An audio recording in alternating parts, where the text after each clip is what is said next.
Thank you so much to everyone that's subscribed so far. If you haven't, go ahead and click that red subscribe button and the little bell right next to it. Additionally, on the bottom right, you can click the Sub Now logo and it'll do the same thing.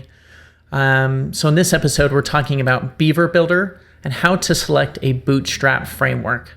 So back in September, the Beaver Builder theme added the ability to select which framework you want to use, Bootstrap 3 or 4. Additionally, you can select Font Awesome 4 or 5, but some people have written us and they're confused to where that is. So this video is about just that. So here we are on our site, pressavenue.com, where this particular question came in through our Ask a Question form right here. So it's pretty easy. What we're going to do is we're going to go over to Customize, and you can just see the back end of this particular site, and we'll let that load. So basically you need the Beaver Builder plugin running, Standard, Pro, or Agency, while using the Beaver Builder theme and child theme in order to see this.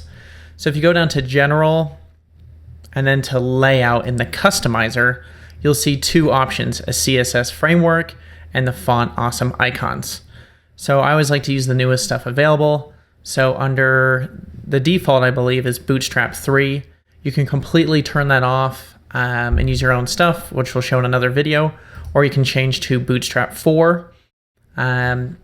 You most likely won't see an impact on the site, but I would check around to see if that's the case. And then the second part is, I've already changed it to Font Awesome 5, but the default is Font Awesome 4, and you can go look at the different set of icons that come with that, or you can change it to 5. So that's how you find the framework settings within Beaver Builder.